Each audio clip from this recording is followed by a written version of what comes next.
The San Francisco 49ers are in a precarious situation surrounding wide receiver Brandon Aiyuk, and it's raising eyebrows across the league. Rumors are swirling that there may be no viable trade market for Aiyuk, despite the organization's hopes that interest would eventually materialize. So, fans, where are you watching from? Let's hear your thoughts on this unfolding drama. As it stands, rival teams are skeptical that the 49ers will find a way to deal Aiyuk. They are operating under the belief that the 49ers might simply release him, considering the disgruntled state of the player and the complications stemming from his recovery from ACL and MCL injuries last season. This has led to a significant breakdown in communication between Aiyuk and the organization, effectively closing the door on any chance of a return for the 2025 campaign. NFL insiders are pointing out that Aiyuk's situation is quite dire. According to reports, two executives from rival teams expressed that Aiyuk is essentially untradeable at this juncture, primarily due to the ongoing issues with his knee and the fact that he didn't see the field at all last year. Moreover, the lack of communication. Aiyuk has reportedly ghosted the 49ers, has made it difficult for potential suitors to gauge whether he would be open to restructuring his lucrative contract. Speaking of that contract, Aiyuk signed a hefty 4-year, $120 million deal prior to the 2024 season, which has turned into a formidable barrier for any trade discussions. Teams are showing little interest in taking on such a financial commitment, especially with the uncertainty surrounding his health. It's a complex situation that leaves many questions unanswered, and as we stand at this crossroads, the 49ers must make the right choice to protect their interests. If Aiyuk is released, the 49ers could save around $20 million against the cap, opening up opportunities for interest from other teams. However, as it appears, that interest may not come until Aiyuk is cut loose. Coach Kyle Shanahan has been vocal about the need for patience, emphasizing that the organization is under no immediate pressure to make a decision. With an option bonus not due until September 1st, the 49ers have time to evaluate their options without rushing into a choice that might not benefit them in the long run. "We're in no rush to do that," Shanahan stated, highlighting the importance of doing what's right for the franchise rather than hastily accommodating other teams. His approach signals a commitment to ensuring the 49ers make the best decision moving forward, not just for this season, but for the future as well. As we delve deeper into the implications of Aiyuk's situation, it's clear that the 49ers need to tread carefully. The landscape of their roster could shift dramatically depending on how they handle this situation. Will they manage to salvage a trade? Or will they be forced to cut ties completely? The stakes are high, and only time will tell. Moving on, let's discuss another pressing issue on the 49ers' radar. As we dive deeper into the San Francisco 49ers offseason, the left guard position emerges as one of the most critical battles on the roster. The whispers and speculation surrounding this competition are already buzzing. An early indication suggests that Connor Colby is positioning himself as the frontrunner for first-team reps. Fans, where are you watching from? And what are your thoughts on Colby potentially reclaiming that starting spot? Let's get into it. Colby's second season with the 49ers is off to a promising start, as noted by his teammate, right tackle Colton McKivitz, who highlighted the noticeable improvements in Colby's game. It makes perfect sense for the 49ers coaching staff to turn to Colby first, especially after he logged 447 snaps at left guard last season, starting from Week 2 through Week 8. However, it's worth mentioning that after Colby's initial run, Spencer Burford took over the role, a player who is no longer on the roster. This shift creates a natural opening for Colby to step back into the starting lineup, given his prior experience and familiarity with the system. However, Colby's journey isn't without its challenges. While he has the upper hand as things stand, the competition isn't a walk in the park. Alongside him are two significant challengers, Robert Jones and Carver Willis.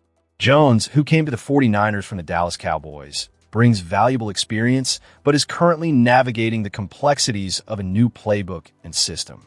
This transition can often hinder a player's ability to contribute right away, creating an uphill battle for him in this competition. Willis, a fourth-round rookie, faces a different set of obstacles. He's not only adjusting to the NFL's speed and physicality, but also shifting from left tackle to guard. That dual learning curve makes it challenging to expect him to seamlessly step into a first-team role during the early stages of OTAs. The 49ers are prioritizing a smooth offensive operation, and they cannot afford to have the left guard position becoming a bottleneck in the installation process of their offensive schemes. Colby's familiarity with the terminology and the offense itself gives him a significant edge at this stage. However, it's crucial to remember that familiarity alone doesn't guarantee success. Colby started 7 games last season, but saw a decline in his performance, a common scenario for rookies thrust into starting roles. This decline likely contributed to the 49ers seeking competition rather than simply handing him the starting job as the 2026 season approaches. The timing of this competition is also critical. OTAs focus on learning assignments, building communication, and understanding the system. The real pressure will ramp up in training camp when the intensity increases and players begin to vie for their positions with pads on. For now, though, Colby stands as the leader in this battle. His past experience in the offense and his initial reps with the starters give him a leg up over his contenders. As we watch this storyline unfold, it's essential to keep an eye on how this left guard competition shapes the future of the 49ers offensive line.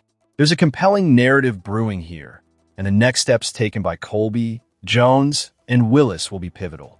Stay tuned as we shift gears to our next segment, where we'll analyze another critical aspect of the 49ers offseason strategy. In a season marred by injuries, the San Francisco 49ers still managed to clinch a 12-5 record and reach the divisional round of the playoffs. But as we look ahead, the focus sharpens on the recovery of key players, particularly defensive end Nick Bosa, who faced a significant setback last year with a torn ACL that cut his season short in Week 3. Now, with approximately 8 months of recovery under his belt, Bosa is expressing optimism about his return, stating that he is pretty far along in his rehabilitation. As fans, we need to pay attention to this news. Where are you watching from today? Let us know in the comments, and share your thoughts on Bosa's comeback. Bosa's potential return for training camp has been eagerly anticipated, and reports suggest that the 49ers are expecting him back by late July or early August. This timeline is reassuring, especially considering the reports indicate no additional damage to his ligaments or meniscus, which has made the rehab process less challenging. However, we can't overlook the fact that last season's defensive struggles were glaring. With Bosa sidelined and fellow defensive end Mykel Williams also succumbing to a torn ACL later in the year, the 49ers' pass rush suffered dramatically. They posted the league's lowest sack total with a dismal 20 and ranked 29th in pass rush win rate. That's unacceptable for a franchise with Super Bowl aspirations. In the wake of Bosa and Williams' injuries, the 49ers' approach to bolstering their defense has raised some eyebrows. While they did add Cameron Sample, a former Bengal, on a modest contract, and invested a third-round pick in Romello Height, they haven't made any significant splashes in free agency. This raises questions about their strategy. Are they confident in their existing talent returning to form, or are they playing it too safe? The depth chart could look promising if both Bosa and Williams are healthy. They will need to be on point, especially with Keon White and Sam Okweanonu also vying for positions. White's return is still uncertain after he underwent surgery for an ankle injury sustained in a frightening incident back in February. Head coach Kyle Shanahan has stated that all the recovering players are making progress, but the path to full health remains uncertain. The defensive struggles were compounded when superstar linebacker Fred Warner suffered a dislocated ankle against the Buccaneers in October. Initially, it seemed Warner's season was over, and the focus shifted to 2026. However, the 49ers quickly reassessed when they saw his remarkable recovery, placing him on track to return from IR just in time for the playoffs. Although he didn't play against the Seahawks in a crushing defeat, the possibility of having him back for critical moments in the postseason is a testament to his dedication and resilience.